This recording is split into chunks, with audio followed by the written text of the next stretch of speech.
presentation. My name is Ken Turner, and I am the lead instructor.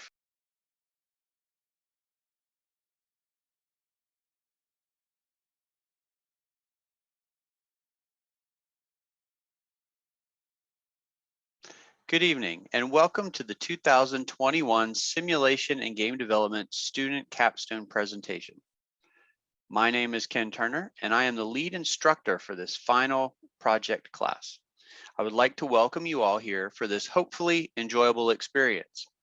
As a reminder for everyone, in the description of the YouTube video that we're watching, there is a link near the top that is to a grading sheet. That way, you at home can join in and provide feedback for the presentations and the games that you see. Please take the time as you're watching this to provide this feedback for the teams. All of the teams will get the feedback that you have given. The grades you give the presentations will factor into the final grade for the teams as well.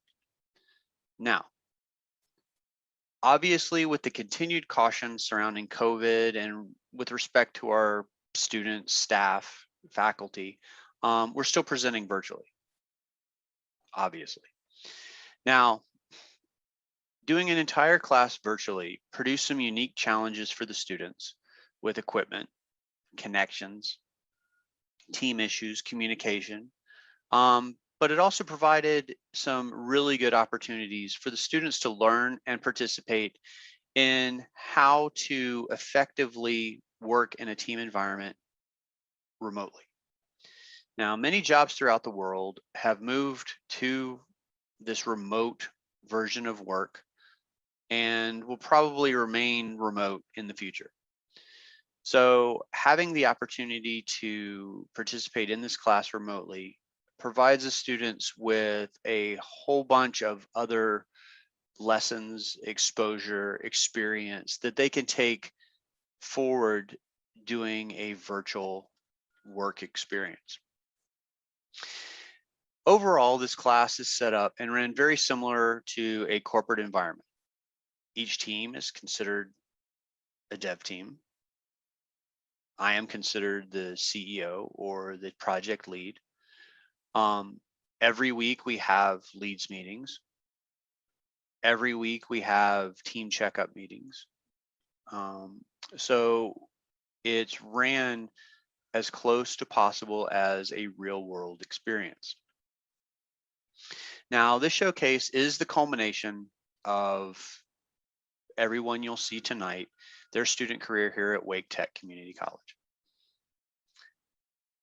This year, we have 9 teams that will demonstrate the use of Unity or the Unreal Engine in the creation of games that they've created during the summer term. Now, to give you an overview, this class has approximately 8 to 9 weeks to create a game from scratch. All assets you see are created during this class. There is a rule that nothing asset-wise can be brought into the class. So everything you see was done during this 8 to 9 week framework. Now, needless to say, this class is challenging and stressful in the best of conditions. Virtually, we added a little bit more stress. However, all the teams came through wonderfully. Some a little bit smoother than others, but everybody was successful and will show off tonight during the presentations. I would like to take a second before we start to say thank you for everyone tuning in.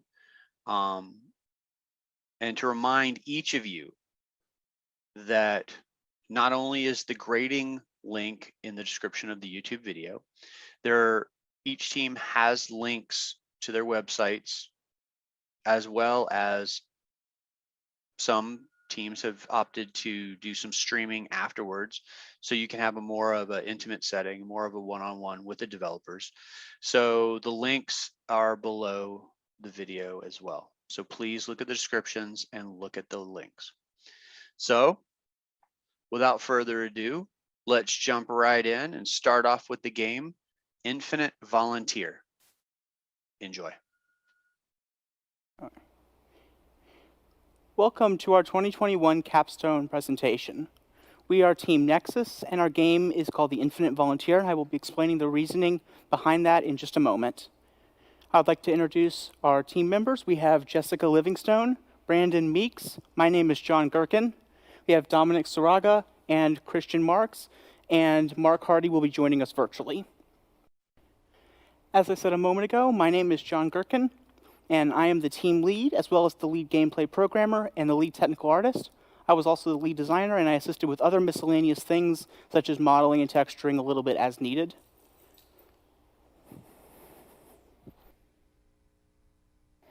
Hello, my name is Dominic Saraga.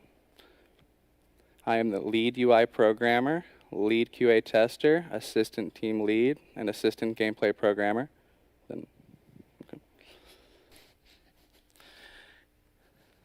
Hello, my name is Brandon Meeks. I am the lead artist, lead 3D modeler, lead texture artist, and lead decorator for the levels that you will about to see in just a second.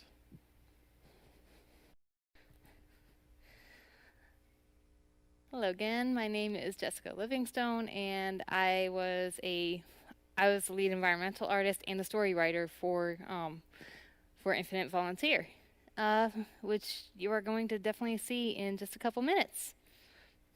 Enjoy. Hey you guys, my name is Christian Marks, and I am the lead level designer and puzzle designer for our game. I'm also the website developer, if you guys want to go check out that after we're done with this presentation. That's where you can ask us questions once this is over. But I designed the levels, the puzzles, and made the website, but really it's just down to the base layout. Jessica was the one responsible for putting the textures in, as she said earlier. But with that, I'm going to pass things off to Mark, who again will be with us virtually. Thank you. Hello everyone, I am Mark Hardy, and I was the lead audio specialist and the UI designer for our game.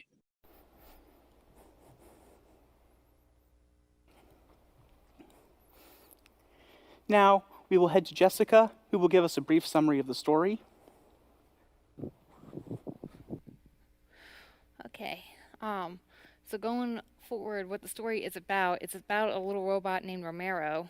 So he's a small little cube-like robot that was created to be a servant to test out deadly traps set up in little rooms created by the evil Dr. Stronzo. He's essentially a servant that was meant to die and die and die continuously.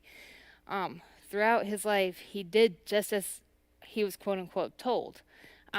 But throughout his existence, he gained what's called sentience, and he started realizing, like, hey, this is wrong. Like, I shouldn't be living like this. So he now has a new goal in life. He started realizing that my creator is a complete psychopath. I don't want to be part of this. I want to go and live. So he lived, and his goal is now to get out and use his regenerative ability to get out and escape as fast as he can, using as minimal amount of dead bodies as he can as possible, while using his regenerative capability to get away from the testing area and therefore Dr. Stronzo's clutches. So hopefully enjoy.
Some of the key things I did were I designed and programmed all of the player controls as well as camera controls.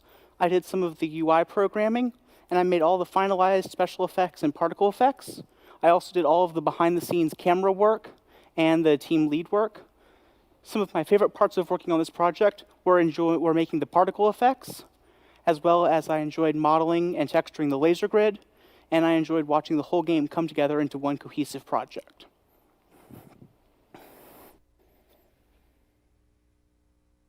I programmed most of the UI. I did all the AI programming. I did a lot of the bug recording and testing, bug repairing and retesting, and I assisted the team lead with admin stuff when necessary.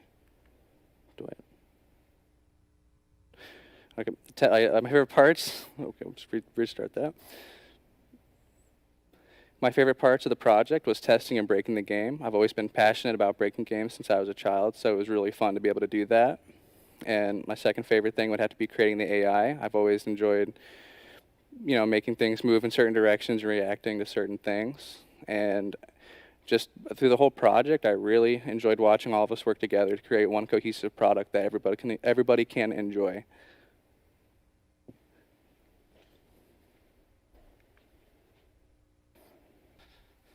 The key themes that I've done on the team was I was the character enemy designer and modeler, character and enemy texturing, particle effects prototyping for the different states that the character will be in the game when they die, and level decoration, creation, and placement for the levels that you have seen. My favorite parts for the game were, at the beginning, we have decided to do a steampunk aspect for our levels, characters, and textures, but we decided with the beginning assets that we made to change it to sci-fi, and thanks to the drawings that I have done at the beginning, I was able to easily change the models and redesign everything just as fast, so it was a nice challenge added to it. I enjoyed making the various textures for the characters and enemies, mainly for the different states that the characters were in when they died to certain types of enemies. And I enjoyed putting all the decorations to the levels, mainly because our levels were kind of flat, but after putting out the decorations, it made me remind myself of all of the stuff that we have done throughout these 8 weeks, and it was very enjoyable. Thank you.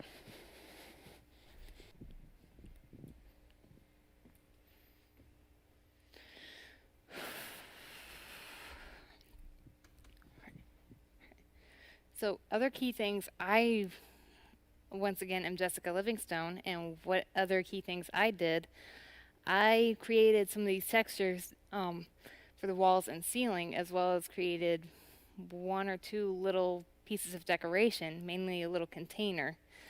And I actually enjoyed it, to be honest. It was fun to actually go back in and just let myself go wild with a little bit of these textures, and just really seeing what we could do, what I could do. And one of my favorite things, it was story creation. Just going out there and having a little bit of fun with it, just creating the story that really lets a huge part of my personality shine through. When I create, I tend to go a little overboard and have a little fun.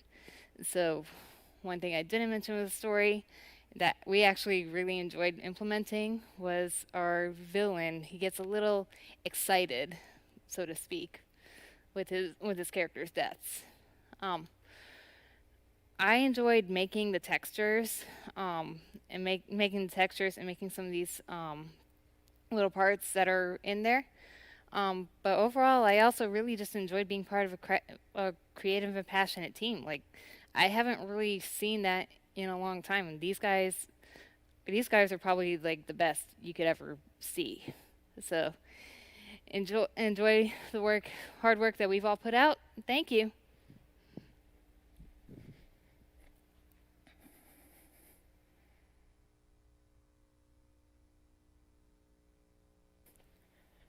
Hey guys, I'm back again. Hope you enjoyed the video presentation of the game.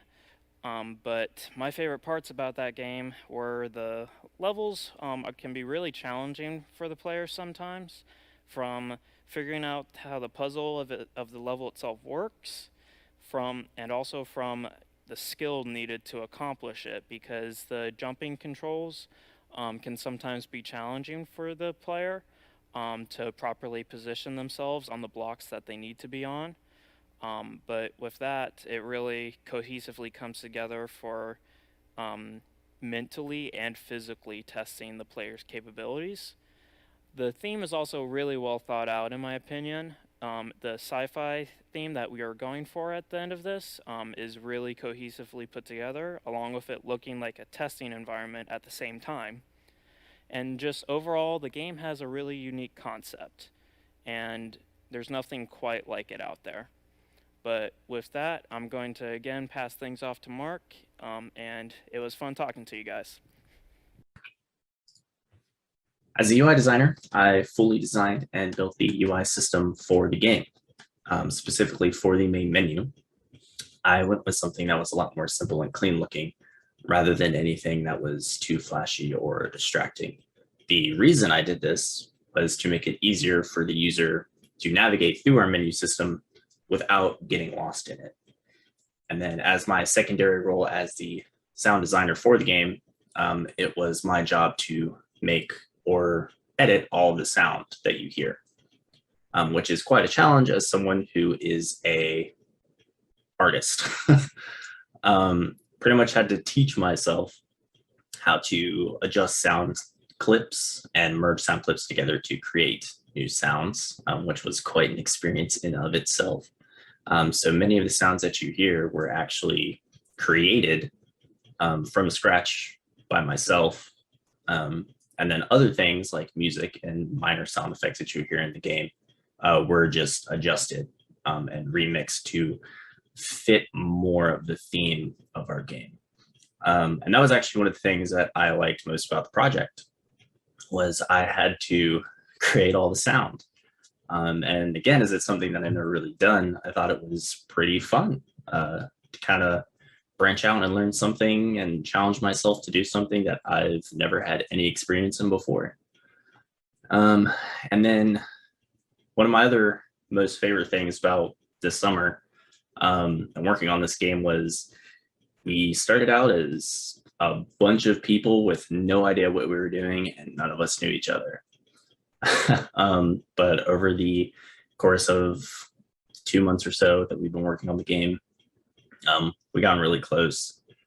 And it was just kind of cool to see a bunch of random people who knew nothing about each other at all from day one to come together and make a really good game from start to finish in a very strict time constraint. We would like to give special thanks to the Wake Tech Community College, our professors, Triangle Community Church, which is where we're recording right now, Aaron Leeds, who helped us set this all up, as well as our families, and a number of other things. We would like to thank you for taking the time out of your busy days to watch our presentation. We've worked very hard on our game over the last 8 weeks, and it means a lot to us that you came out to watch it.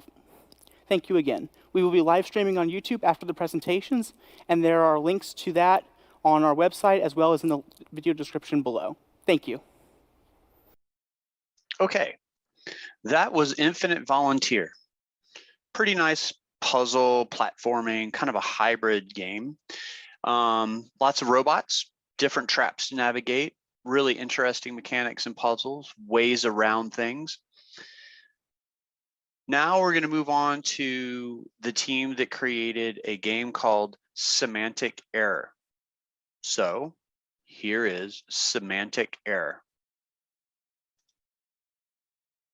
Hi, my name is Caleb White, and I'm the team lead for our group, Toybox Studios, and we developed Semantic Error.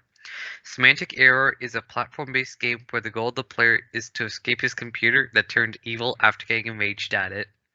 While the player is inside the computer, he has to use various abilities that he has obtained throughout entering his PC's world. He will have to escape various bosses from running, jumping, wall sliding, and gravity. Lastly, we will have our website posted, and with that out of the way, let's head into the trailer.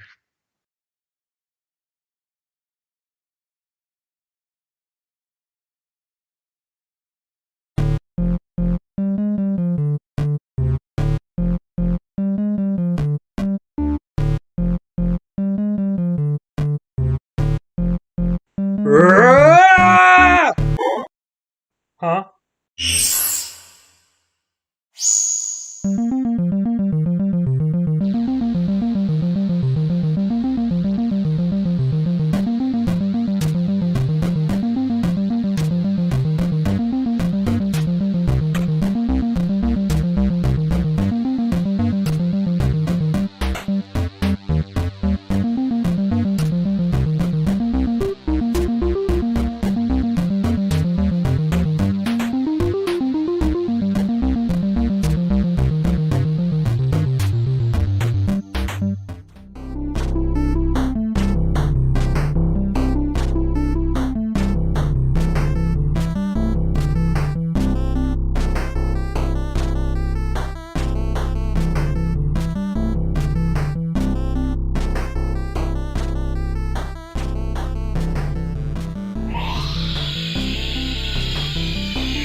All right.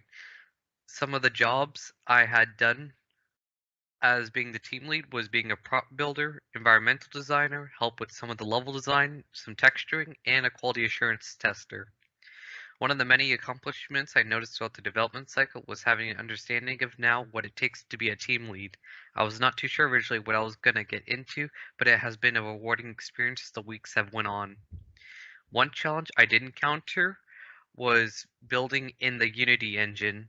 Something that I did not realize myself was uh, just a lot more so of engine to engine. I was more used to of using Unreal compared to Unity, but thankfully as time went on, when I asked my coders to help me trying to get back to being proficient in Unity, we were able to make that happen.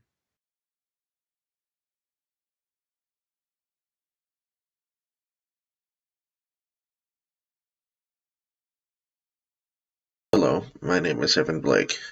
I was one of our artists, concept artists, level designers, prop designer, object designer, and quality assurance tester on our team.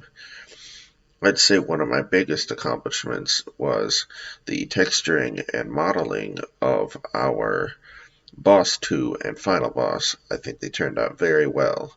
I did have some help from other team members to get the final texturing done to make it look even better, but I think my contribution was the best that it could have been for those bosses. Although there was at least one obstacle that I was able to overcome, and that was the brain freeze I had toward the beginning of making props. I could not really come up with any ideas, and I was just kind of in a rut. But I took a breath, got over it, and was able to make some fantastic props for the group and for our game.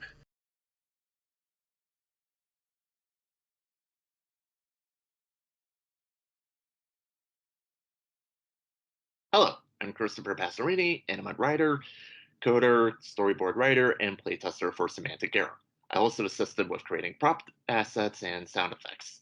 As a writer, I wrote story documents for the intro of the game, along with the levels, and finally the ending. Before we finalized the ending, I proposed 4 different endings for Semantic Error. While we were in the process of deciding on what type of a game we were going to make, I wrote story concepts for games we were in the process of brainstorming. As a coder, I helped make codes for the video game's protagonist that would allow for the player to hear footsteps when walking, for example. As a storyboard writer, I created concept introduction scenes for Semantic Error's trailer that would introduce the audience to the video game and the team who made it. As a playtester, I tested the video game and gave feedback to the rest of the team, such as needed checkpoints at various points of the levels and discovering and pointing out bugs at the same time, such as a sound effect error where the player's character would play the sliding sound effect even after finishing sliding down the wall and landing on the floor. A couple of accomplishments that I made were when I made a few sound effects, such as the drill and saw sounds for the levels.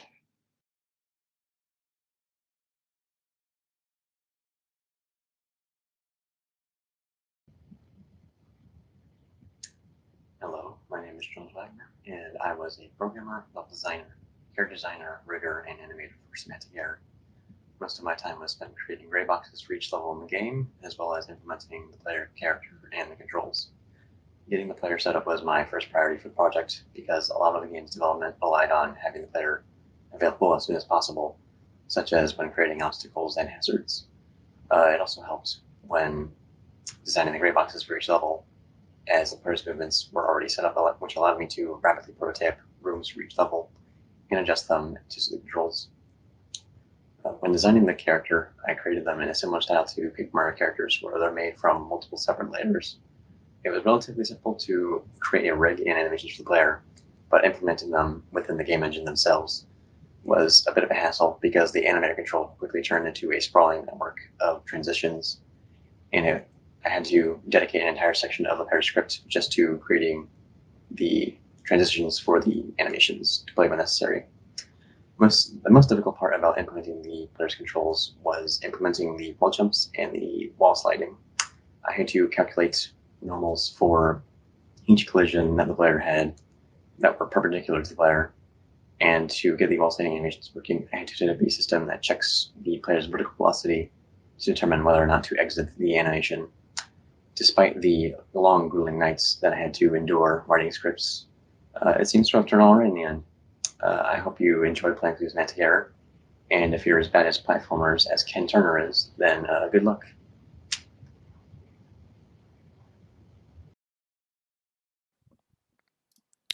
Hello everyone, my name is Zachary Giraldo, and I am one of the main programmers for Semantic Error. I had a variety of different tasks throughout our game's dev cycle, mainly those involving a script of some kind, but some of those things include our camera system, functionality for our boss fights, hooking up our UI, and other small tasks like bug fixes. Some of the things that I feel really accomplished about were some of those larger tasks that I mentioned, such as the camera system and the boss fights. I think our camera system is one of the most important parts of our game because of how it's able to show the player, the puzzle in front of them, be able to show where they have to go, while still being able to follow and focus on the player character themselves. So, and being able to transition smoothly between puzzle to puzzle. I think it came out really well.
focus on the player character themselves. So, and being able to transition smoothly between puzzle to puzzle. I think it came out really well.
Presentation, Some of the things that I feel really accomplished about were some of those larger tasks that I mentioned, such as the camera system and the boss fights. I think our camera system is one of the most important parts of our game because of how it's able to show the player, the puzzle in front of them, be able to show where they have to go, while still being able to follow and focus on the player character themselves. So, and being able to transition smoothly between puzzle to puzzle. I think it came out really well.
Good evening and welcome to the 2021 Simulation and Game Development Student Capstone presentation.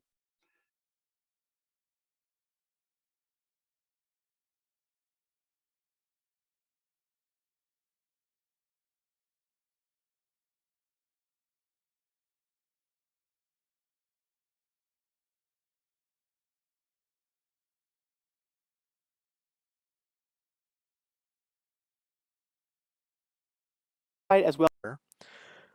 I had a variety of different tasks throughout our game's dev cycle, mainly those involving a script of some kind.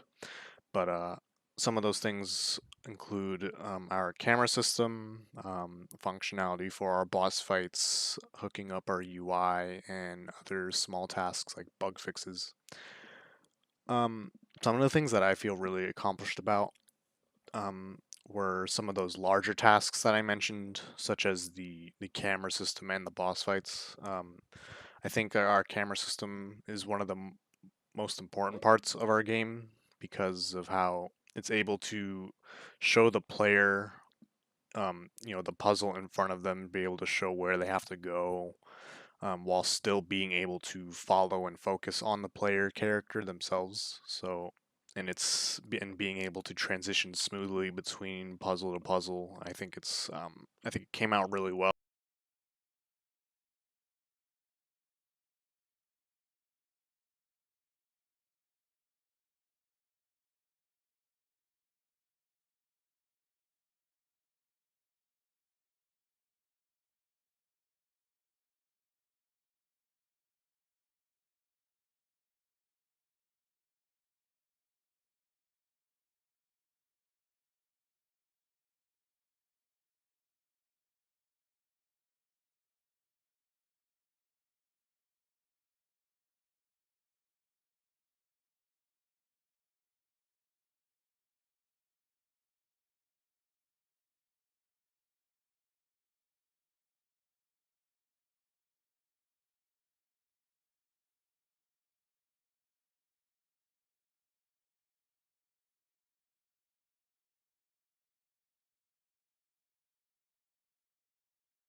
Good evening and welcome to the 2021 Simulation and Game Development Student Capstone presentation. My name is Ken Turner and I am the lead instructor for this final project class.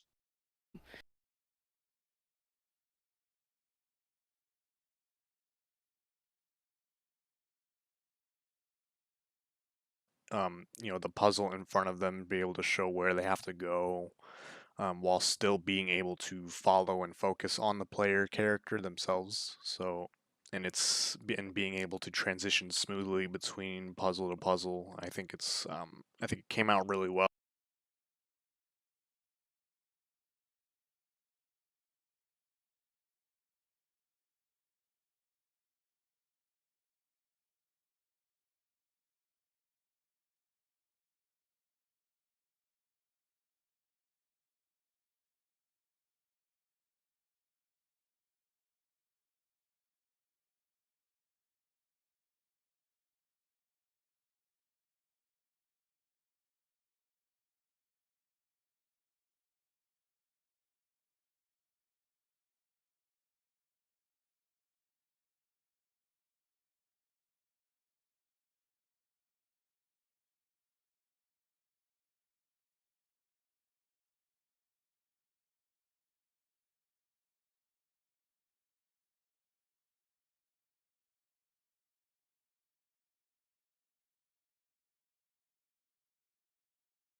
Focus on the player character themselves.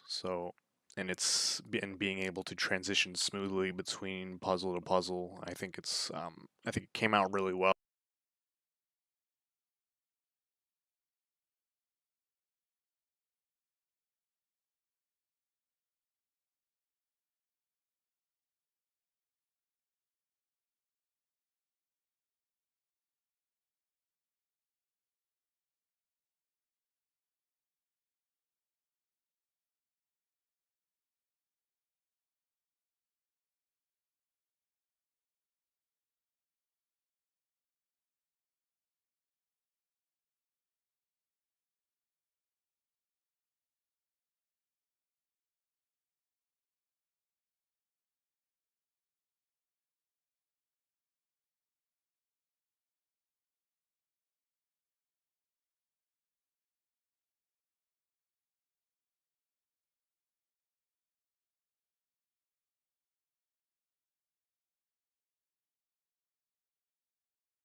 Hello, everyone. My name is Zachary Giraldo, and I am one of the main Hi, my name is Caleb White. boss fights, hooking up our UI, and other small tasks like bug fixes. Some of the things that I feel really accomplished about were some of those larger tasks that I mentioned, such as the camera system and the boss fights. I think our camera system is one of the most important parts of our game because of how it's able to show the player, the puzzle in front of them, be able to show where they have to go, while still being able to follow and focus on the player character themselves. So, and being able to transition smoothly between puzzle to puzzle. I think it came out really well, and it works really well for our game.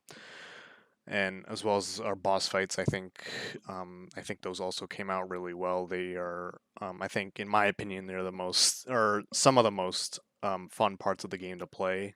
So I was really happy of how they came out.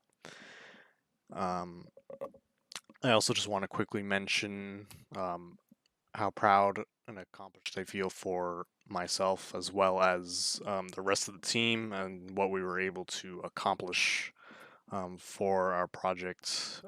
We faced many different obstacles throughout our dev cycle, but we were able to overcome them, and I think we were really able to create something really awesome here. So I was really glad to have been a part of it, and I hope you guys enjoy it.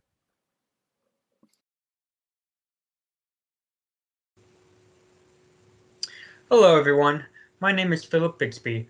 I am the rigger and animator for Systematic Error, as well as designing some of the models that were stringed out throughout the game. Over the course of the project, though, I have helped my fellow teammates in Toybox Studios assist them in their roles, such as creating some of the sound effects and stringing out some of the models throughout the level design. However, my biggest contribution has to be going to the sprinkled out boss fights in the game, where I was able to make them presentable and as a feasible threat to the player, and telegraph their movements for the player to notice their movements and their attacks.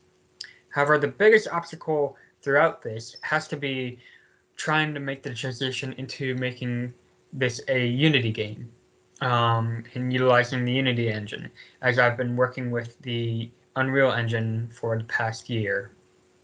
Thankfully, though, my teammates helped me in using the Unity engine, and I couldn't be more grateful to them. Honestly, this team has been a great one to work with, and I am looking forward to seeing their contributions in the gaming industry in the future, and this experience has helped me further my technique skills in animating for video games and possible other forms of entertainment.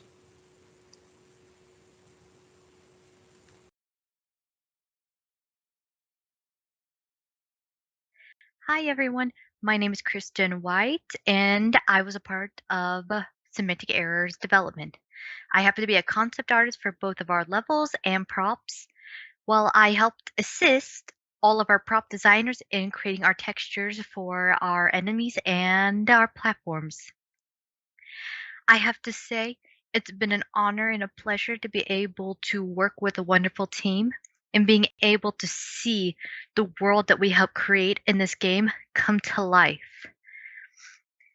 It has been a struggle trying to use the Unity engine, but we wanted our team to be able to excel at what we all do best.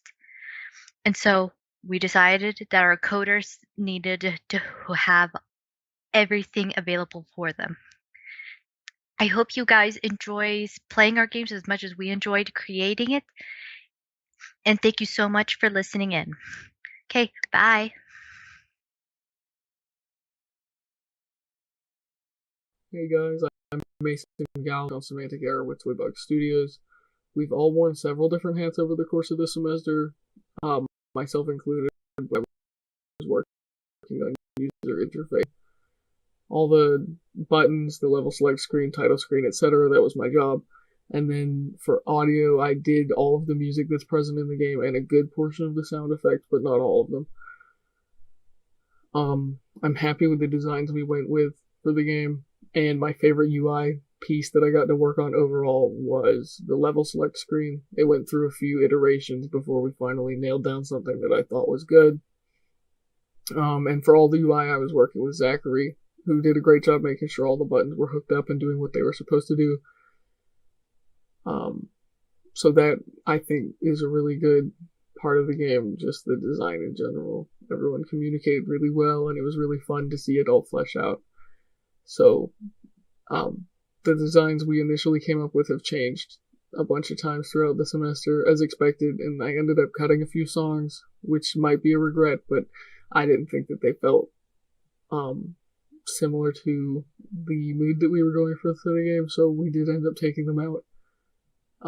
Overall, though, I think the game's turned out great. It was awesome seeing it come to life, and everyone did a really good job, and I'm really glad that we can share it with you.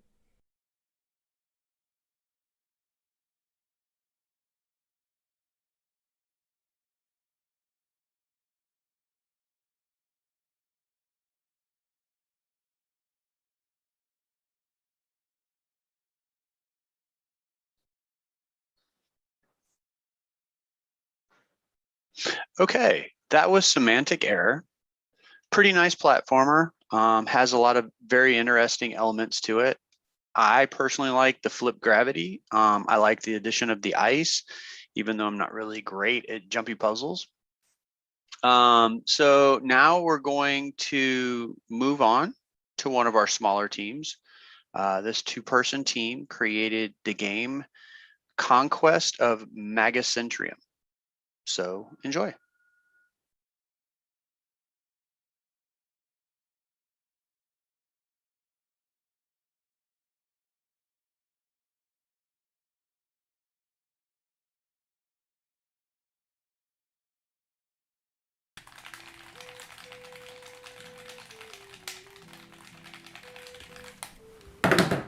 Hey guys, how's it going? You're here with Brutal Pixel Games LLC, and I'm here with Taryn O'Ryan and Wesley Gilbert, and we're here to talk about our game Conquest of Magacentrium. It's sword versus gun in this chronal conglomeration where you, a hero of Magacentrium, must rise up against the invading forces who have superior weapons, technology, and armor. You have nothing but your wits, steel, and magic. In this bullet hell roguelite RPG game, you're expected to face an insurmountable amount of enemies with superior firepower. Will you let your kingdom be saved, or will you let it be buried in disparity? Let's roll the trailer. Roll the trailer.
Alright, so that was a pretty cool trailer. Let's see, Taryn, do you have anything you want to say about the game? Yeah, As you guys saw in the trailer there, the game is focused around the roguelike bullet hell, as we've mentioned, and there is a crazy amount of bullets that you're going to have to dodge in that. And the land is not just the standard tables, chairs, dungeon-esque that you'd find. In this game, you're actually going through the lands of Magacentrium, going through the lands that these invading forces have pillaged, destroyed. They'll be capturing refugees. They'll be setting up fobs that you have to destroy so that you can actually get them out of your lands and save it from being exploited. There's all these trees that you have to duck behind because staying in the open is a death sentence in our game. Not to mention that also the enemies will hide behind the trees as well, so there's a little bit of strategy with cover shooting between you and the enemies. But it's up to you whether or not you want to play this game alone, because it's actually a split-screen game up to 3 players, where you can play as up to 3 different factions. Taryn, what is your favorite combat faction? Oh, I'm glad you asked. Well, my favorite combat faction would have to be the Knight, because they sport a very heavy shield that can hit bullets until you run out of your stamina, or you can take your sword, swipe those bullets right back at the enemies to do less damage, but still a good amount, especially with all the bullets around. And being able to do that, it makes you a very good supportive player and a tank. So if you're by yourself, you can last a while, but if you're playing with other players, you can get your shield out, get into the fray, and save your teammates who are down and need to be revived. Now, they also have a really fun dash attack that does damage, knocks back enemies, and just is a fun way to get right into the fray. How about you, Wes? What's your favorite one? I'd say my favorite class would definitely have to be the Magic faction, and that's just because I have a really fun time burning enemies with the fire spell, blasting them with giant spells, and the crowd control is probably what the selling point for me, considering I'm able to get rid of all of these bullets with a fiery ring around my character. I find that to be a lot of fun, and it can also be used as a support class as well, but I find it to be the most fun one for me personally. You mentioned they had a good crowd control. How did they do that? With the fire? Can they burn enemies? What's up with that? They use the fire ring, and it actually destroys all projectiles around you, and which can save you and other players if you're playing with other people. Speaking of playing with other people, if one of them dies, then you can actually revive them by standing around them. And doesn't the mage have a teleport? Oh yeah, so the best part about the mage, in my opinion, is the fact that they can teleport, because once you're done crowd controlling, you can just get out of there as fast as possible.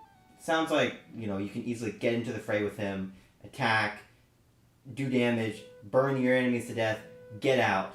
Be very good. They don't have the support necessary ability of the tank. They can do a lot of damage, it sounds like, and they're not close range like the Knight. And that's why I like them better than the Knight, just because it's a bit more focused on doing damage, but it also does have the capability of being a support character. There is also a third class, right? The Archer. Yeah, the Archer. It's known for its swiftness, being able to dodge enemies with its rolling dodge. And it's also able to shoot long-range projectiles that if you charge up, it shoots faster with higher damage. That's right. And you also have that 3-arrow attack, right? You can spread out and hit multiple targets at once? Yes, actually, the better weapon you get, the more arrows that you can shoot with that attack. So I really do enjoy the Archer, but personally, it's the magic faction that's the selling point for me. That's a good point. But if you're playing with 3 players, you can each be one of every class, or you could all be knights, archers, mages, whatever the best combination and playstyle you guys like. So you're on the battlefield for a long time, dodging, fighting all these enemies, gets really stressful. What does the player get to do to cool off? Do they get to upgrade gear? Is there any chance? What's going on with that? Well, actually, in between battles, you go to a camp where the camp faction organizes some characters to meet up with you in order for you to be able to bank either your money or your items. And there's actually one vendor available by random at each camp that lets you purchase one of their things. So if it's convenient timing for you, then you're in luck and you got something that could possibly help you for your next battle. There's a blacksmith, there's an alchemist.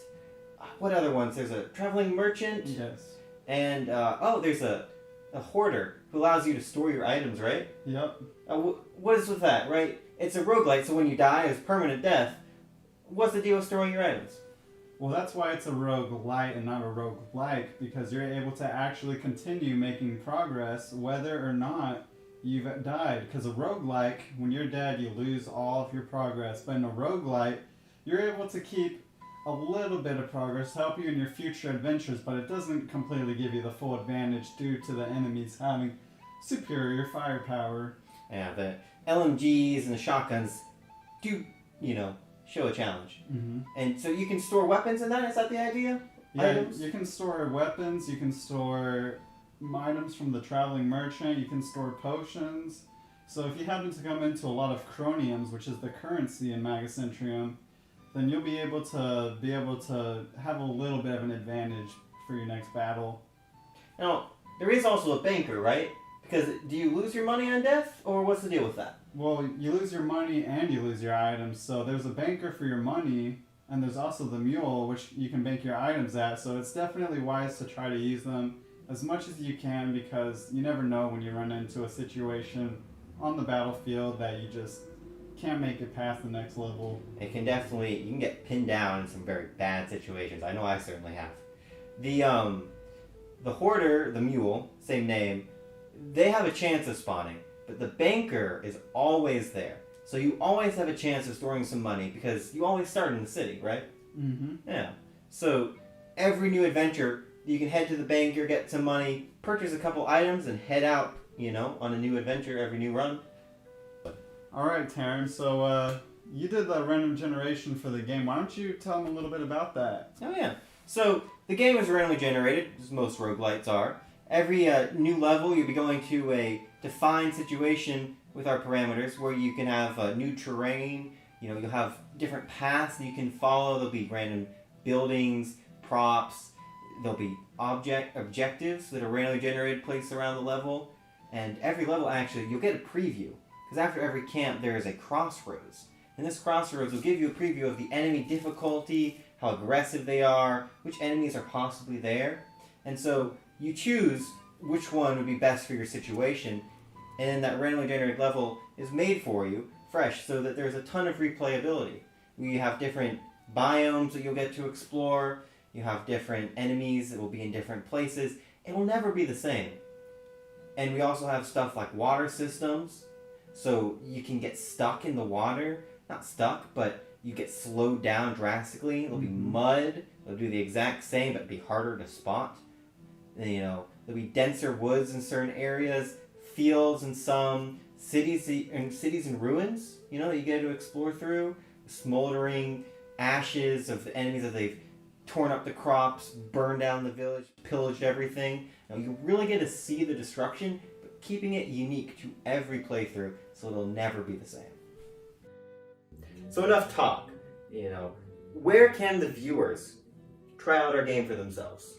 Well, they'll be able to check out our website at brutalpixelgames.com. That's spelled BROOTAL pixelgames.com, where they'll be able to sign a form only open during our presentation after show, where they'll also be able to play our game with us. It's only the demo version, but if they fill out this form, then they'll get a free access key to the full version when it releases on Steam sometime in the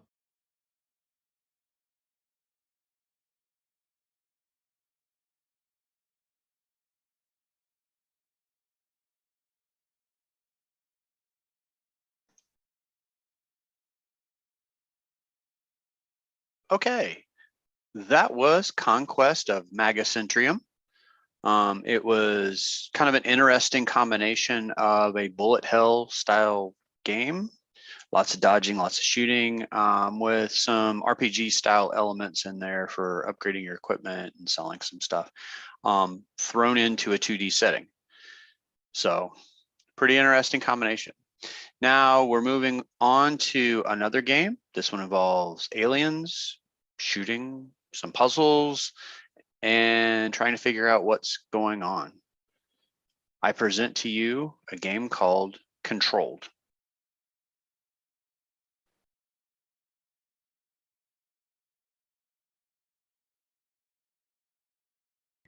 Hi guys, my name is Michael Santiago and I was the team lead for our game Controlled. I worked on making the levels props, rigging and animating the characters, as well as programming. In Control, you'll battle to survive against aliens that have appeared on your ship called the Lunar Leaper, orbiting just above the Earth's atmosphere while investigating your surroundings and trying to escape. You play as a security guard in charge of managing the prisoners who wakes up in his office after being knocked out from explosions. Disoriented and confused, you make your way across the ship where you learn the mystery of how aliens have taken over the ship. Gather information to solve puzzles and kill anything that stands in your way as you play Controlled. In a moment, you'll get to hear from my team and look at the game, so without further ado, here's the trailer for Controlled.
Hello, my name is Dylan Cowers. I am a artist in 3D modeling and creating UI assets. My task was basically creating player weapons, which were the security baton and the pistol. Apart from just 3D modeling it that I did, I also did the UVing of it and the texturing before passing them off to the programmers to be implemented into the game for the player character. I also worked on creating the user interface art assets for the heads-up display, main menus, and other user interface windows, credits, settings, screens, along with all the buttons that were needed to be clickable, and icons such as keybinded letters next to the UI icons in the HUD, and those were passed off to the programmer by the name of Christopher Chase Dillon, which he actually made those UI assets work in the game. And that's pretty much all I did throughout this course of the project.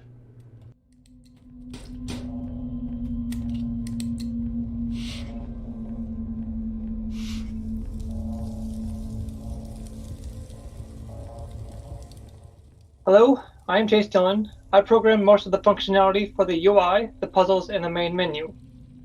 From the main menu, the player can see how to play, they can watch the credits, or they can jump right into playing the game. They can also adjust the volumes of the music, sound effects, and dialogue, which can be changed during gameplay as well. When playing the game, the player's health can be seen in the lower right corner.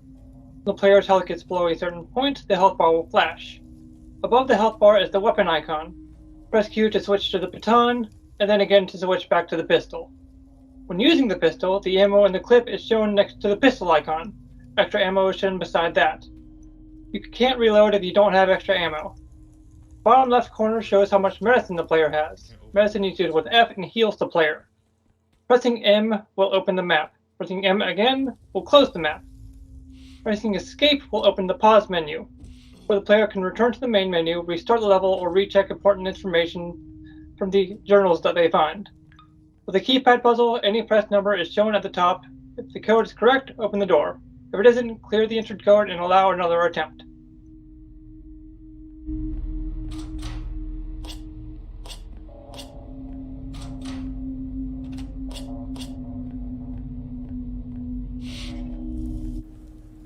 Hello, my name is Javon Tanner, and I am the player programmer for Controlled. That means I primarily work on player interactions and hooking up player animations. All player interactions in this game are done by Raycast. For interactable objects such as puzzles, you have to be within a certain range and actually looking at the object you want to interact with. This was designed so you can't blindly or accidentally interact with objects you weren't meant to or didn't even know existed. Additional to that, all interactable objects have a faint glow around them when interactable, or a text appears on the screen saying you can interact with this object. Now, for player animations, it's broken up into 3 blend spaces, which is all based off movement and weapon equipped.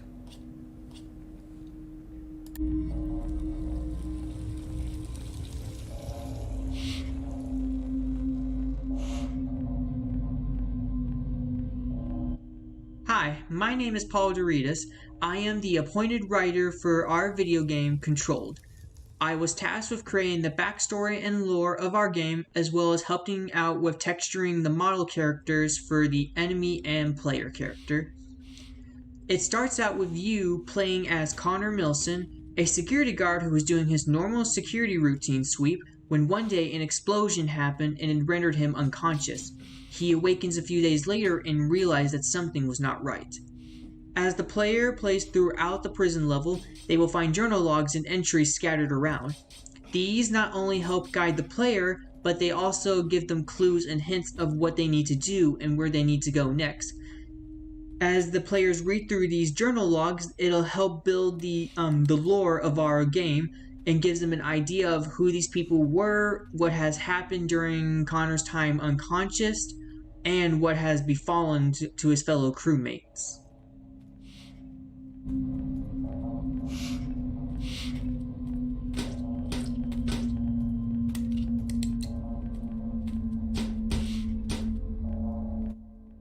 Hi, my name is Nick Gillespie, and I was the AI programmer on the Control project. In addition to working with the AI built in the game, I also worked to improve and redesign our combat to be more efficient, straightforward, and easily accessible to the players. I also worked to clean up the code behind the other programmers, pushing them to improve their own programming knowledge, and assisted them in any way that I could. For the most part, I spent my time working to get the enemies to work with proper detection and combat, as the game had originally meant to include a stealth mechanic. That mechanic is still in the game. However, that level was not designed with that in mind. It doesn't shine as much as the combat does. Originally, it was planned that the enemies would work to fight the player as a team instead of charging individually, referencing the ideas of the combat scene from the enemies in games like Assassin's Creed. While that did work, it didn't present enough threat to the player, and as such, that feature was changed to how they act now. To me, AI and combat systems are really fascinating, and I am always seeking to learn more about them and to improve what I know. And this project had a lot of moments where I did learn a lot, from delving into the understanding of source control with Git, to working out stealth mechanics for the AI, and a lot of other things. It really was very eye-opening, and I have taken quite a lot from this project that will continue to serve me in the industry.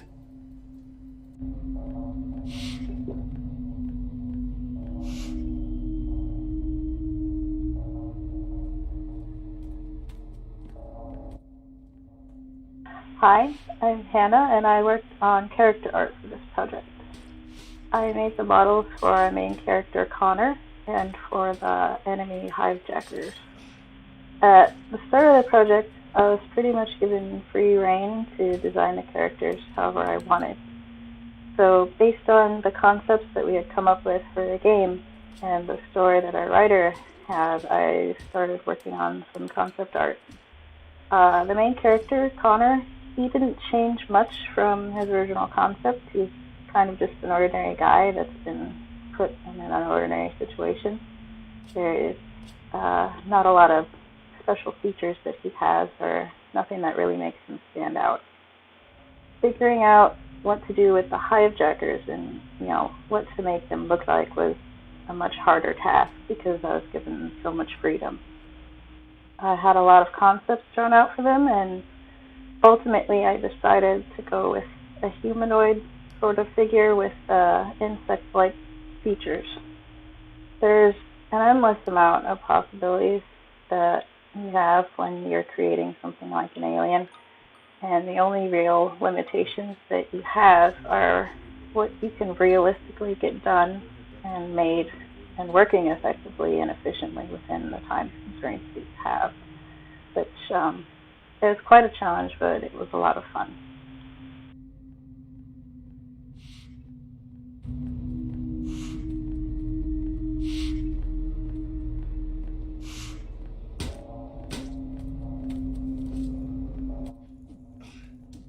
My name is Zachary Marsh, and I'm going for an associate's degree in simulation and game development on the art track, but I have more of an interest in QA testing.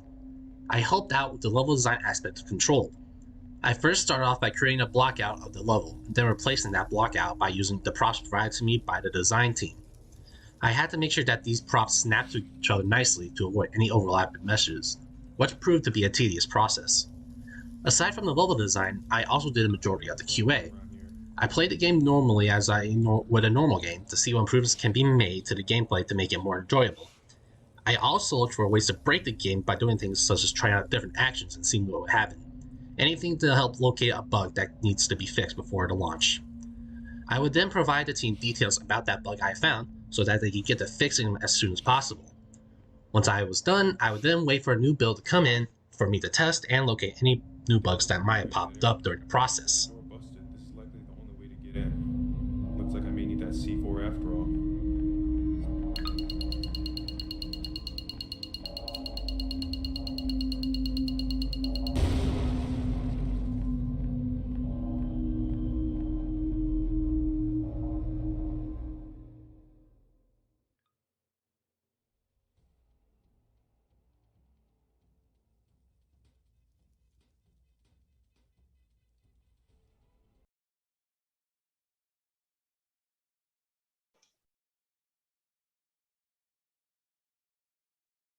Okay, that was Controlled. Crisis got aliens, puzzles, shooting, had to figure out what's going on with the story. What more do you really want? Now, we are moving on to a different game. We are going to have a dark kind with mystery, time to escape. We're now entering the world of the chopping block.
Hello, I hope that you're enjoying the SE presentation so far in that trailer you just saw.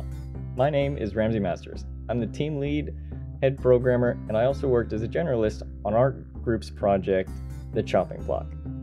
To give a brief summary of the game, in The Chopping Block you take on the role of an unsuspecting customer who has been kidnapped by a psychopath we lovingly call the Butcher.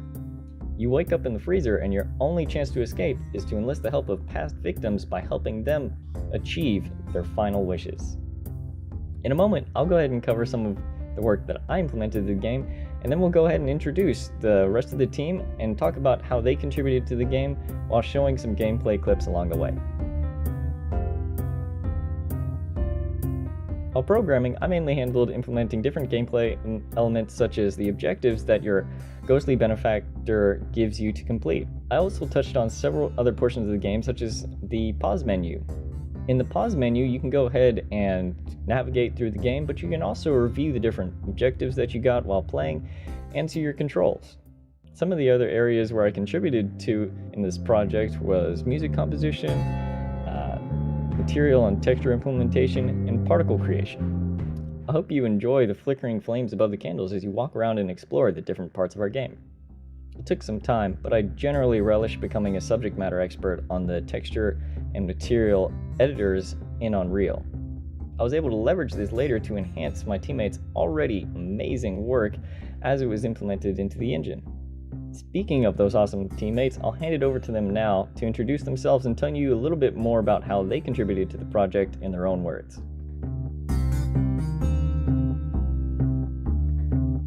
Hi everyone, my name is Charlotte Stevenson, and I'm the level designer for the Chopping Block. I work on translating sketches and ideas for the game's environment into workable level geometry. This includes texturing, game flow, and lighting. While the game had a set number of rooms decided on from the start of the project, the layout of those rooms changed throughout development. This included adding differences in elevation, as well as some alternate routes throughout the level via the ventilation ducts. While I have lots of experience with level design in other game engines, Unreal was still a little unfamiliar to me. Working on this project helped me refamiliarize myself with Unreal's editing tools, and I even got to experiment with some lighting techniques I had never tried before.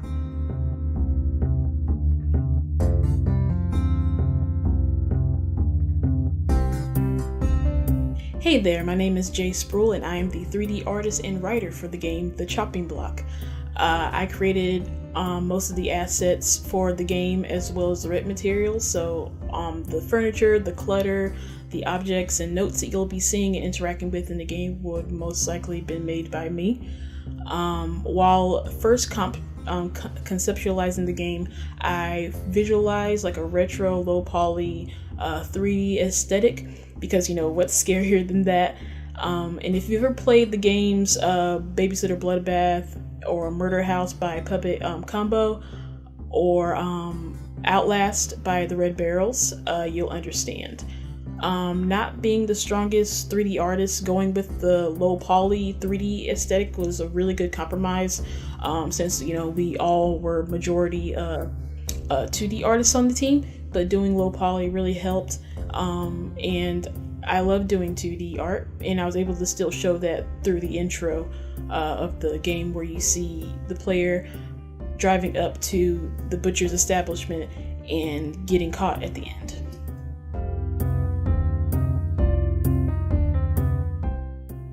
Hello, my name is Matthew Price, and I was the programmer behind the Butcher AI, as well as creating the core gameplay for the player.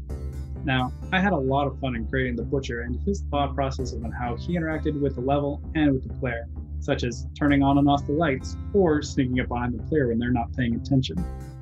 Now, when creating the behavioral tree for the Butcher was one of the most rewarding experiences for me as a programmer, as I always enjoy playing games, but I was able to construct the Butcher in a way where I felt like I was playing against the player. And this project has taught me so much about how to make a game challenging for the player while not making it too difficult, and allows the player to explore and escape the Butcher, causing a thrilling experience for everyone who plays the Chopping Block. And I am also proud to be part of Con Cloud's team, as we have all worked hard on this project together and helping each other out with feedback and advice. And playing to the strengths of our team, I think we created a really fun game.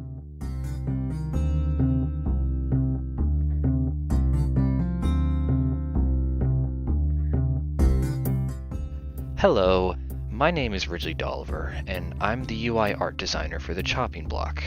My goal while I was designing the interface of the game was to keep the screen free of information that isn't always necessary for the player and convey it to them when appropriate in a fashion that's both intuitive and aesthetically pleasing. So I think the best example of this was the implementation of the stress meter, which appears as a small bar around the crosshair, and it increases in size until it forms a full circle and turns red, which indicates that the player has reached the maximum stress level. I wanted to design it this way to keep large bars off of the screen that would be generally the standard for this kind of gameplay mechanic in HUDs, as they take up a lot of space and they require players to take their focus off of the center of the screen and look towards whichever corner that the bar would be situated in. So forming the bar around the player's crosshair immediately communicates to the player how stressed they are, while minimizing distractions, and not to mention, I think it looks very stylish along with the rest of the UI.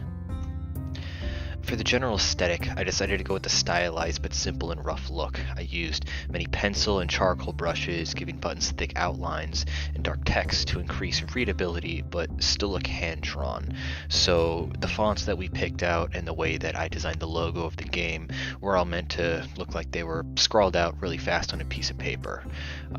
The notes of the game actually were my favorite asset to create, as I found it really challenging to recreate the little creases and folds accurately that you'd find on like a crumpled up piece of paper or a note hastily stuck to a wall.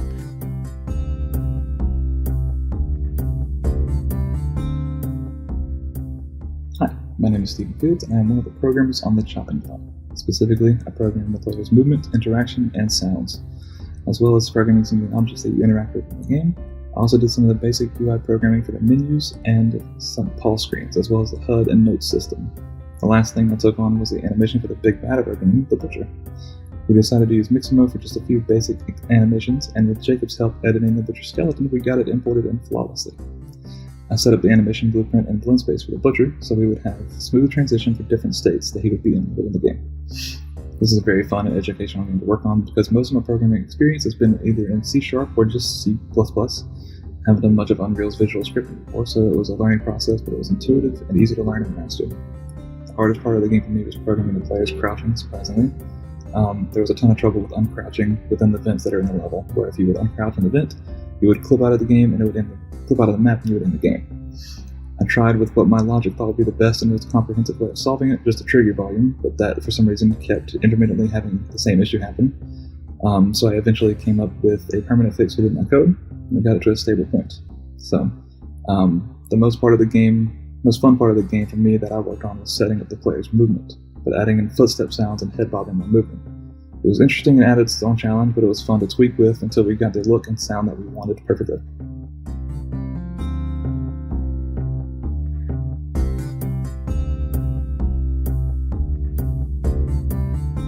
Hello, my name is Lisette Rosa, and I touch the assets for our game, The Chopping Block. I've enjoyed the learning and growth I've experienced during the development of our project. One great lesson I've learned is understanding texture resolution in regards to the model size within a game. You don't want to waste high resolution on a model that will either be very small or won't be the focal point within the game. Some highlights during the project for me was learning how to create decals, because they can add character, depth, and life to a level. My favorite was creating an animated spiderweb from scratch. It created a creepy atmosphere and movement within the level. I primarily used Photoshop and Substance Painter to create the textures for our game. The inspiration for the textures came from found objects in nature, as well as objects within my home. There's a certain beauty that can be found in mundane objects, and I enjoy being able to breathe life into them.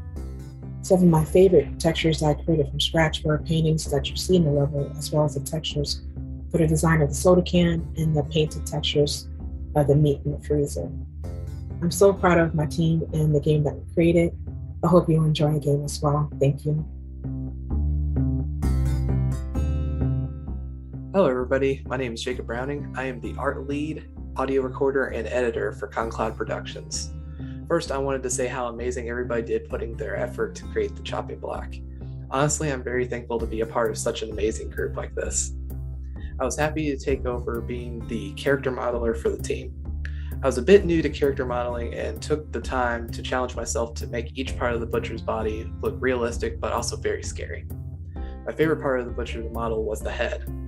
It was also the most challenging, but after conquering them, the end results were outstanding. When I heard the map was going to be dark, I wanted to detail the goggles as much as possible and make them scary since they will glow throughout the level. Since the eyes are going to be the most noticeable part of the butcher, I wanted the goggles to have an intimidating look. After the textures were added, I saw how the butcher is going to be a very terrifying creature for the players to experience. Another field I wanted to talk about that I enjoyed working in was the audio for the game. My favorite to create were the ambient, button, and player sounds. My favorite by far was working on the ambient music for the level rather than a music track. I felt like mixing different chilling tones to help add to the Butcher's Factory, that to tell the players that you do not want to stay in this place. Thank you guys for taking your time to watch the presentation. I hope you all enjoy the chopping block as much as we do.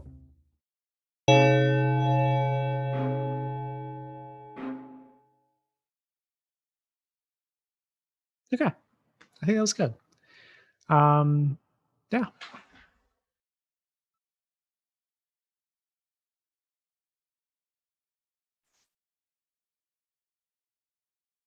Okay, that was the chopping block. Nice creepy feel, high level of stress. When playing this game originally, I caught myself jumping and yelling at the screen several times. Good levels there. Now to transition, the next project will take us in a different direction than a serial killer. We're going to head back into space for a little while we watch Umbra.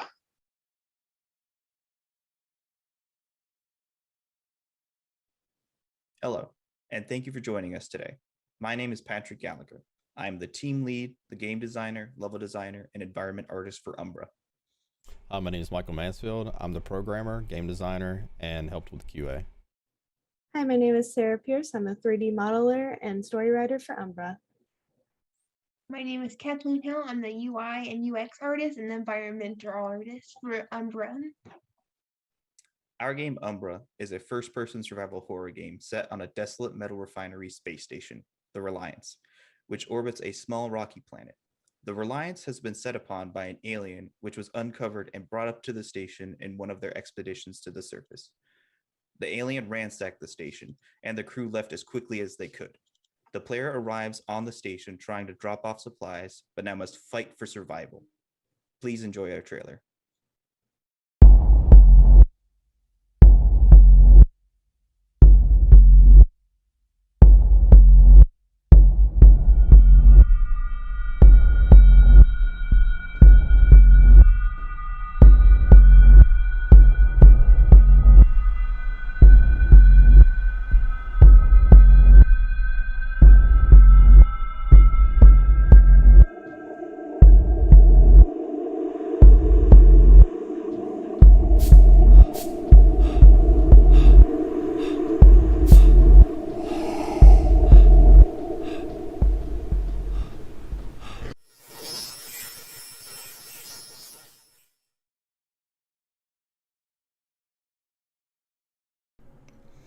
Welcome back.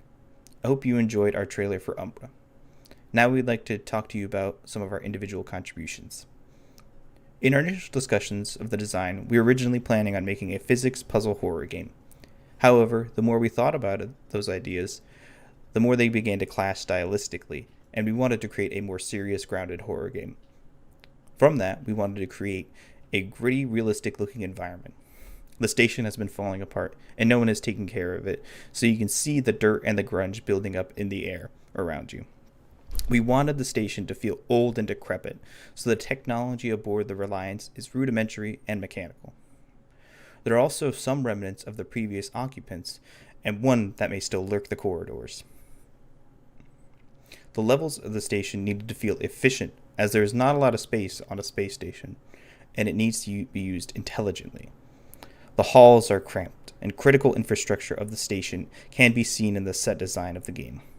We used a lot of 90-degree corners to make more suspenseful and horrifying moments, and large open rooms to create a false sense of security.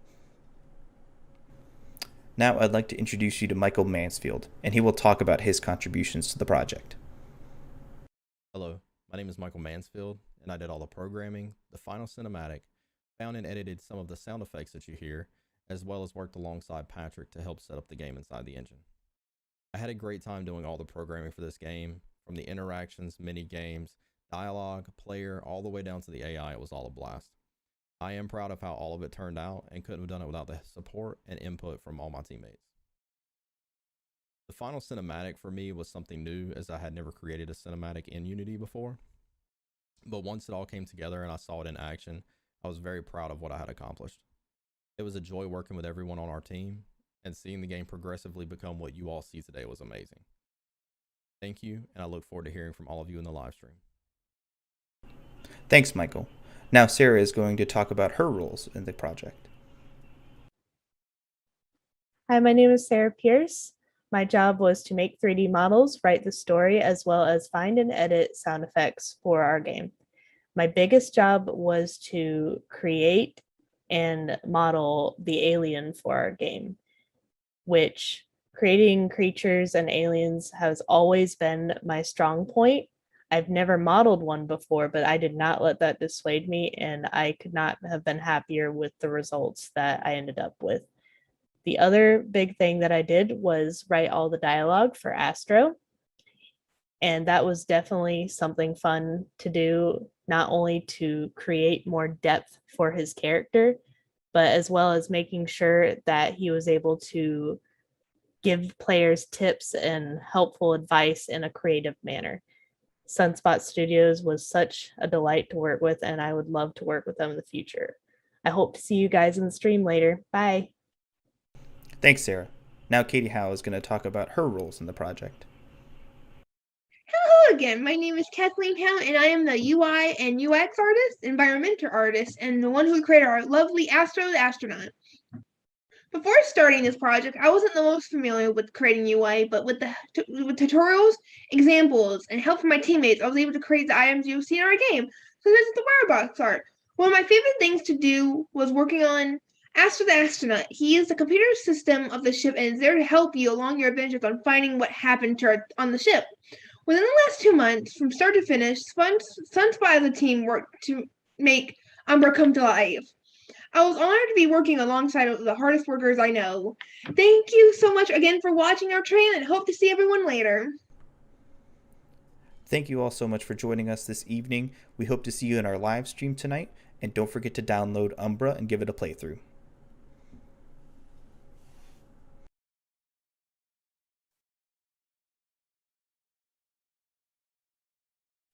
Okay, that was Umbra. Trying to escape spaceship, trying to figure out what's going on, got the scary alien, but you have your helpful AI, Astro, to try to navigate through everything you've got to do. Now we're going into a platformer, changing from a first-person shooter style to a platformer, and we will get to enjoy Rad Rabbit.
Hello everyone, we are Red Mango Studios. I'm Buji, project lead of Rad Rabbit. Rad Rabbit is a 3D action-adventure game. Players of this game will experience an entertaining, fast-paced game filled with nostalgic gameplay elements from platformer to run-and-gun genres. Players will be introduced from toy environments to whimsical and unique situations, providing classic and fresh aesthetics. I'm very excited to share with you the tale of Rad Rabbit. To discuss this project further, let me introduce to you our programming lead, Adam Lembo. Hi everyone, I'm Adam. As the programming lead for this project, I've had my hands dipped in almost everything, working closely with both of my fellow programmers. We as programmers really wanted to provide the player with a fun and interesting experience while playing our game. And I think we've accomplished this goal in the short amount of time we had to create this project. My main focus of development was the AI in our game, as well as designing a level that suited them. I really tried to learn some new skills working with AI on this project, as it's something that I'm really interested in working with in the future. Going into this project, I knew some bits and bobs on the topic, but I'm still learning more, and I'm excited to do so. I was also given the opportunity of being programming lead, which was a great experience, especially since my fellow programmers were great teammates who really cared about our project and learning more in our field. As the programming lead and AI developer, I had to interface quite a bit with Isaiah, who programmed our player. I will now pass it over to him to tell you more about that. Hi, I'm Isaiah Lindsay. I was mainly the player programmer for this project. It was very interesting and challenging to program player movements and interactions in a game where the player movement is so important. It needed to feel smooth and snappy for the different types of gameplay, as our game switches between different styles and camera angles. I needed a character that was versatile and felt very responsive in a lot of different situations. I worked very closely with Adam and Buji to make sure that the player interacted well with the AI and terrain throughout the game. Because of this, I wound up touching on every part of the project, which I found to be very educational. Creating a world that felt alive and fun was crucial for the player that I created to truly shine. Buji did a wonderful job programming for and setting up the game world that did just that. Hey, Buji here. Aside from being project lead, I am one of the fellow programmers. I had a really great time working with Adam and Isaiah. I worked on developing various platforming and environmental gameplay elements. We wanted to make sure that Rad Rabbit is filled with numerous interactions and experiences. I also worked on menus, UI, audio, and just making sure everything was pieced together and working harmoniously. I was also responsible for camera elements. This includes our cinematics and camera effects. This makes our game really be able to show our narrative as well as being able to provide player direction. And now to talk about our art direction and visual elements of the game, I'll hand it to our art lead, Anthony Parisi. Hi everyone, my name is Anthony, and I'm the lead artist on Rad Rabbit. My tasks ranged from overall art direction and consistency to 3D asset creation, sound effects, music, shaders and material creation, and implementation. If it's in the game and it's a visual element, it most likely passed over my desk at some point. When we began planning the game that eventually became Rad Rabbit, our team really enjoyed the idea of telling a relatable childhood story. With this idea in mind, we decided to work with a stylized approach to inspire the nostalgic feeling of a childhood's imagination run wild. I created several shaders with Unity's shader graph system to accomplish a cel-shaded, outlined visual style, as well as animated shaders and particle systems to achieve the desired visual effects that we required. I also created most of the environment art, textures, and even some of the enemies seen throughout the game. Finally, as a final touch, I added some post-processing to really push the visual style. We had a great time working on this game and putting this world together, and I hope you enjoy it. To tell you more about characters and narrative, I will now pass it off to Noah. Hi everyone, I'm Noah. I had many roles in this project, but my biggest contribution would be as narrative designer and character modeler.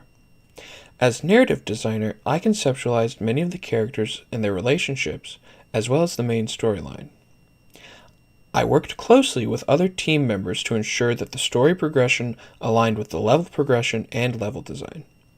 Because I was so involved in the conception of the characters, I also took on the role of character modeler. I had the pleasure of modeling the player character, Sonny the Bunny, and the main antagonist, Ivan Snooze, the villainous Moon Man. I also modeled the toy soldier enemies and many of the environment props. To talk more about environment props, here's environment artist Andrew Peck. Hello everyone. My name is Andrew. I created the UI art and designed the UI layout for Rad Rabbit, creating our main menu UI along with the chalkboard drop-downs for the settings, the TV screen, and for the help menu, the layout for the credits, and also the other buttons in our Ponds menu. We worked diligently on this project to ensure that anyone who plays has a fun experience, and we are proud to present Rad Rabbit to you today. Now, to wrap things up, back to Bougie. Thanks, Andrew.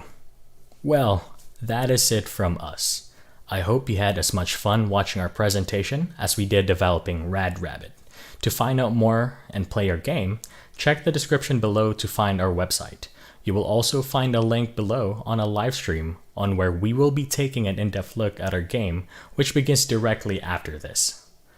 From all of us at Red Mango Studios, thank you and good night.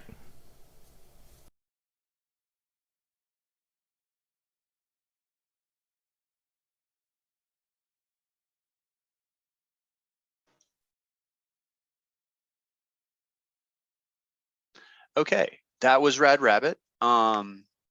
Little toys coming to life, causing mayhem in the bedroom. Good jumping between a third-person view and sort of a top-down kind of shooter view, depending on the areas that you were at. A lot of jumpy puzzles, a lot of movement in a 3D space. Very well done. Now, you have to ask yourself, what would you do if you woke up on a sinking ship? Well, in the next game, Overboard, you are going to try and find out. So let's take a look at Overboard.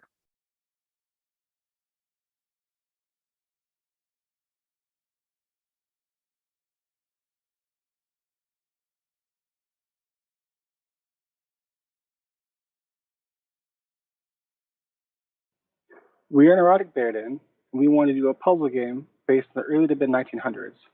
This is our game, Overboard.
My name is Mike Castaneda, and I was the team lead for the group. I also did the audio effects. along with some of the UI. I am most proud of mostly the title music that is on the title screen and on the credit screen, because I was able to do that from scratch using my own instruments from home. And that was a very new and fun experience to be able to implement into the game, along with some of the sound effects that are also homemade, and I was glad to be able to implement those.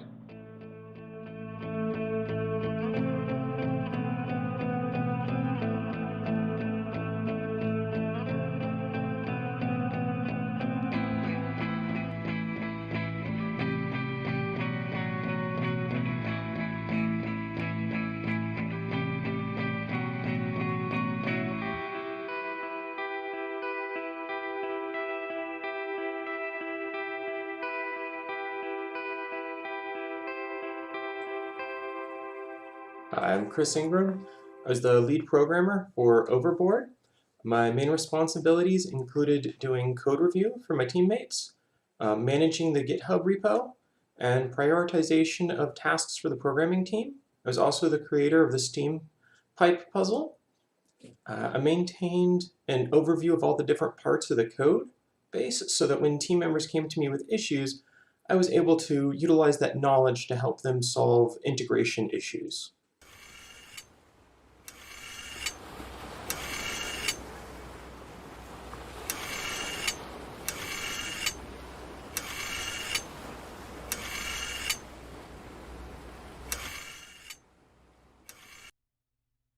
Hello, my name is Robert Sikora. I'm a programmer on the game Overboard. I was responsible for designing and implementing the gear puzzle, the inventory system, the item database, the item inspector, and some custom editors. I enjoyed the challenges that came from working on the item database. It gave me a chance to work with scriptable objects and test my skills to create a scalable system that is easy to understand and work with.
Hello, my name is Destiny Price, and I'm a programmer.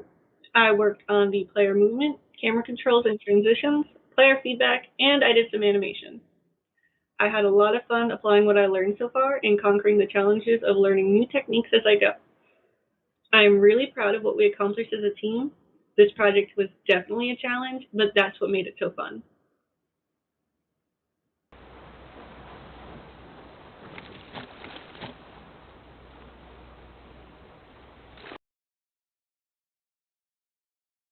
Hey everyone, I'm Eric Eaton, the lead artist for Neurotic Vanguard's most recent title, Overboard. I had a ton of fun working on this game, and some of the assets I made for it are, well, basically everything you'll see in the final cutscene. Aside from, of course, the tentacle waving around and the floorboards. But everything else was stuff that I had a part in. Modeling, animating, and texturing. On top of that, many of the things that you'll see in the main game, in fact, everything you'll bring into the item inspector, is also stuff that I worked on. Three of the assets that I feel have particularly shown some of my skill in narrative play are the lighter, the pocket watch, and the pen. Each of these hides a specific part of the key to get into the safe. But more than that, they tell a story. The pen and the pocket watch in particular have little tentacle patterns on them, an homage to the final cutscene. And then the lighter has, well, a whole bunch of cigar assets to go with it, to kind of tie it into the room that it's in.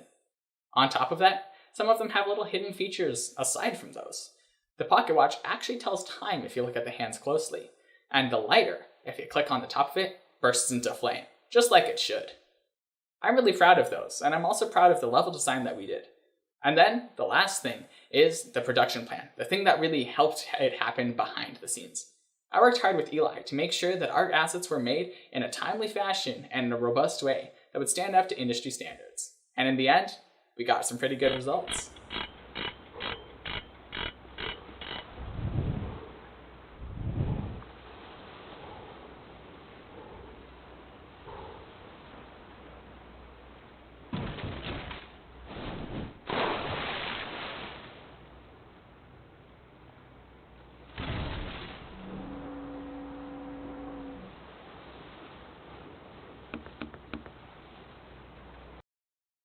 Hello, my name is Mark Rose, and I did the 2D art. 3D art, I had a hand in the story writing, as well as some audio engineering that I did. I think I'm the proudest of my 3D work, as well as the Kraken audio that you hear, like the roar and the splashes and that kind of thing. There's a boiler in the boiler room, and it's called a Babcock and Wilcox boiler. That was my favorite 3D piece that I made. I'm very proud of that. The Kraken roars that I made were actually not made from a living sound, like a living creature didn't make them. It was actually steam being released from a pipe that I took, dropped the pitch, added a little bit of distortion, and slowed down in order to make that roar sound you hear. I'm very proud of all that we accomplished, but those are just the favorites from my side. I think we all work together to make a functional and quality game that I know a lot of people are going to enjoy.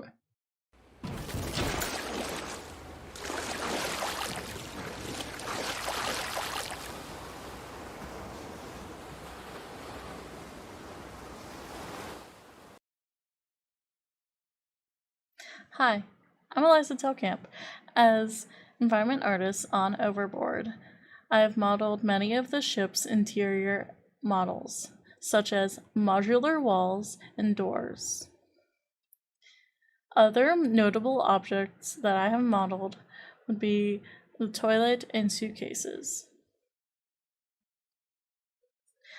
For this project, I have learned how to use Substance Designer for creating procedural textures, which I use for making tileable floor materials, as well as using Substance Designer's bakers to have a high poly to low poly workflow.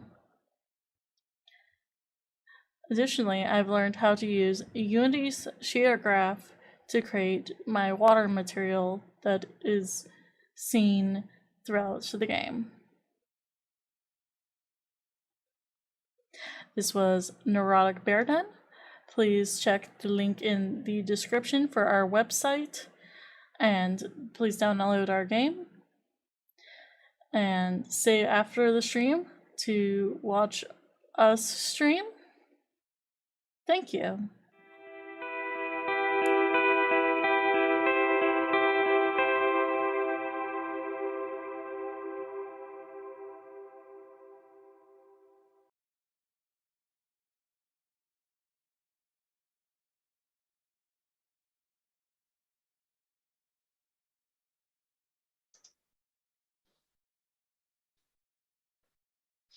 Okay, solving puzzles to escape a sinking ship. Exploration, being able to find some clues out, moving around the ship, all while trying to figure out why the ship is sinking. And that was Overboard. Now, we've had some puzzle games, some shooting games, some scary, some fun. And now it's time to wrap it all up with The Lonely Child. So I give you The Lonely Child.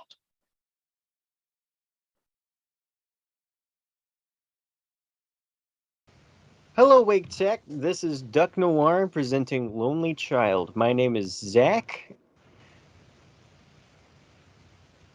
My name is Patrick Wigington. Aiden Vaughn. I'm Bailey Method. And I'm Jairo Rivera Nieves. And I'm excited to show you this exclusive trailer.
Hello, everybody. That was our trailer for our game, The Lonely Child. My name is Zachary Cadera. I am the team lead 2D and 3D artist and animator, programmer, level designer, composer, and tech artist. We chose to make an RPG for our final project. It was a difficult task to take on, which is exactly why we did it.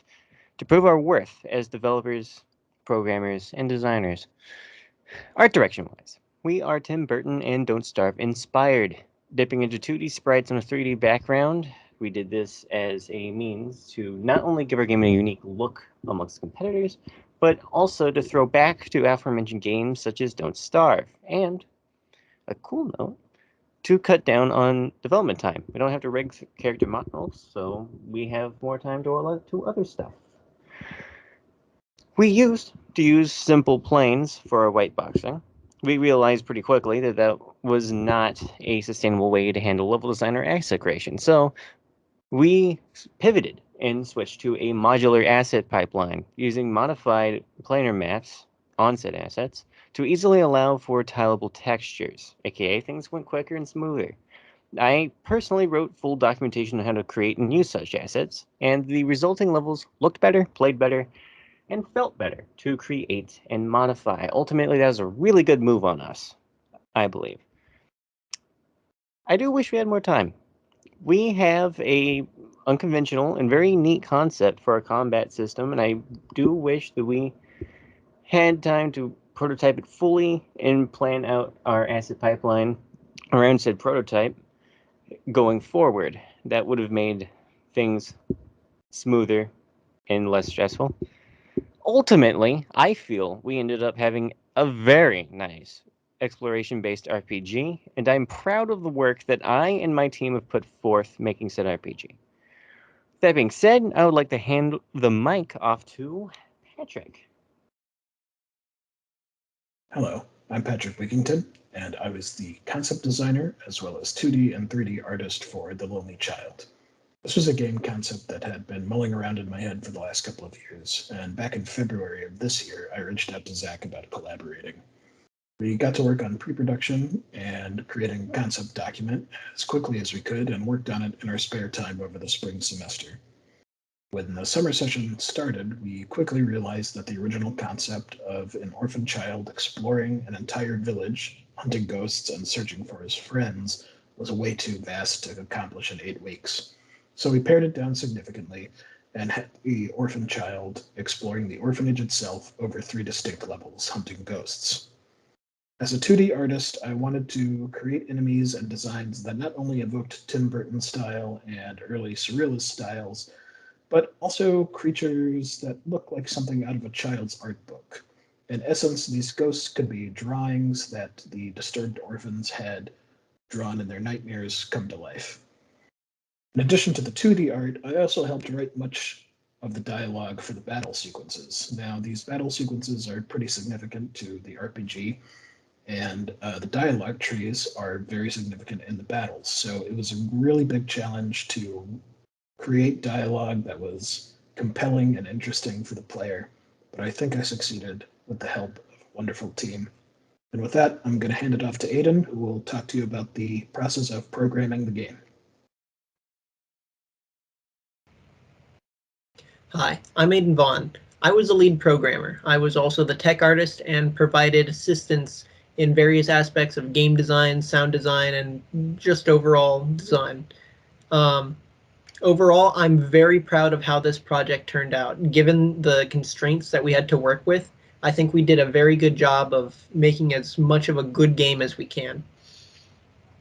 With that, there were some challenges we encountered when trying to redesign the game for beta, as we were reviewing feedback and realized that core parts of the game would need to be redesigned to be more entertaining, more interesting. So we took that feedback to heart and really worked on an overhaul that brought with it new, interesting challenges, specifically with the way we changed the camera system from a top-down Resident Evil style camera to a over-the-shoulder third-person camera, or how we changed the combat to be more engaging with more options for the player.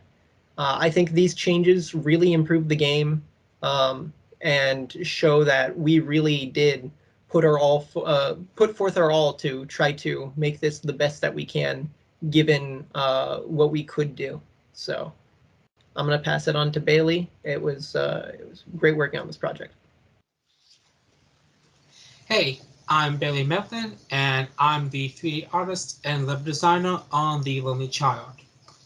So, since the art style took a lot of influence of Tim Burton, there was a need to make sure that the models we have in there matched that real factor that we wanted, and making sure that it plays to the embedded feel to the game. There's a lot of try and error, making sure the models were looking good, some were coming out a little too realistic, but with suggestions from Zach and other team members, I found a lot of interesting things to use with Maya per se, and making the models look definitely have that silver factor to it. So that was really fun approaching and learning about that. In terms of getting that better feel to the game, the way we approached it with level design was make it sure not knowing what the player will encounter while he's on this journey. Like, for example, when they go into the room, they can either encounter a ghost that they be forced into battle, maybe they can even find an item that can help out the journey. Who knows? So that was really fun. One thing that I also enjoyed, what helped me learn moving forward to be a level designer, was we can use the level's environment to help tell the story that we crafted. Like maybe add small things to OS on the key or stitches on a bell, a toy bell, can help you sell the idea that the place you in is abandoned and that it's run down. So that aspect was really fun. I think overall, given the time we had and the amount of changes we did throughout those 8 weeks, I feel like we made a good product, and we hope you enjoy playing it as much as we made it as well. Now I'm gonna pass it over to Yawo. Hello, my name is Jairo Rivera Nieves, and I was the level designer and also a sound designer for the team Lonely Child, or for the game Lonely Child. For what I started, I was specifically set as to like trying to make concepts for level designs, which we already had, but I wanted to take a deeper dive into that and make sure that the levels necessarily had a more not a playable feel, but like more space to it necessarily, like for the player not to feel as in they're walking from one side of the room to another, and then if they miss something they have to walk all the way back. So I just wanted to make something where it was all connected, it was all nice and neat, and there was stuff to explore. I was mostly set to the basement, which is the final level of the game. Now, I had a lot of ideas for this, specifically design stuff, but I didn't want to make it overcomplicated. So I just made it where the basement or necessarily the area environment around you told you exactly that this was the final level, or like, you know, this just a basement, like you're getting close to whatever is causing this whole thing with the haunted house. I made it to where chairs were floating, different size of like stuff like dresses, like cribs, can be anywhere. And thanks to the help of Aiden, we also went for the nice Alice in Wonderland like field. So it actually turned out very good. I liked it. It was a challenge, but it was very nice. And another thing I enjoyed was sounds, actually. I made a lot of sounds in the game, or necessarily like not the music, but just the sound. Like, did you hear ambience wise, whispers, all that good stuff. And I actually had a very decent time, a very nice, fun time making all those sounds, trying to see how I can make it better, reverb, you know, all the stuff, messing around with the edits. Um, Other than that, this project was a lot of fun and pretty much an eye opener for me of how much it's like deep into the production. With that said, hope you guys enjoy the game, and I'll turn it back to Zachary. Hello once again. This has been a very important past few weeks, both for our team and all of the other talented teams in this class. I would like to thank Wake Tech, Vernon Malone, my high school, and Ken Turner, as well as wish a good luck to all of the other teams and their presentations. Hope those go well. If you liked our trailer and presentation, you can visit our itch.io website in the description to play Lonely Child, our game, and acquire each team member's individual contacts should you so desire to contact us for our lavishly good work. And with that, this has been Duck Noir, signing off.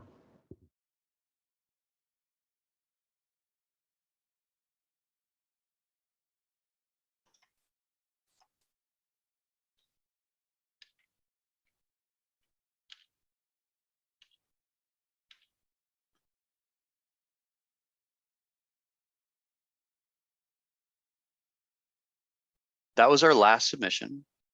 All 9 teams did really well with the challenges that were set forth by the class during the summer semester. Again, I cannot stress enough that normally it is high stress, but being thrown into a remote and a high stress situation at the same time can be extremely difficult. Overall, everything seemed to go fairly smoothly. So I want to say, I hope that everyone enjoyed the games that you were able to see. I wanted to remind everybody that you can reach the teams via their websites. The links and the streaming links are in the description below on the YouTube video. Also, as a reminder, don't forget to fill in the grading sheets. These will help, and any feedback you can give for these young developers will help them hone their craft, make these games better moving forward. Now, I would like to throw out before we go some thank yous for people that helped make this really worthwhile and successful every single year. I want to first thank our partnership with Red Bull. They have partnered with this final project class for the past 4 years.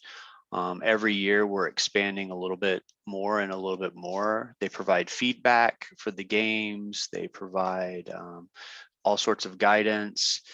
We gain advice from professional esports athlete Anakin. So we're looking to continue expanding this as we move forward in the future. So thank you, Kaylani, Christian, and of course, once again, Anakin. I also want to thank everyone for watching tonight and supporting the teams throughout the summer semester and the semesters building up to this. It's this constant support that helps everything be successful. I want to thank the Wake Tech faculty, the administration, friends, family, industry professionals, and everyone else that came through and supported these students in their journey throughout this degree. Without you guys, none of this would have been possible. The students wouldn't have nearly been as successful as they possibly could be. And last, but certainly not least, I would like to thank our program director, Cindy Foster. Throughout the years, Cindy has really helped shape this entire curriculum. I can honestly say that this curriculum and the quality we have wouldn't be here without the dedication and the hard work that she constantly put into this. I can also add, none of this would be possible or probably even exist without her. It is with a heavy heart that I also want to say goodbye to Cindy. Cindy will be retiring after the summer semester. We're really going to miss you, Cindy. Enjoy your traveling, enjoy the relaxation. You've definitely earned it. So to end on that, I want to tell everybody thank you and have a great evening. Don't forget to check out the links below and have a great, great time. Thank you.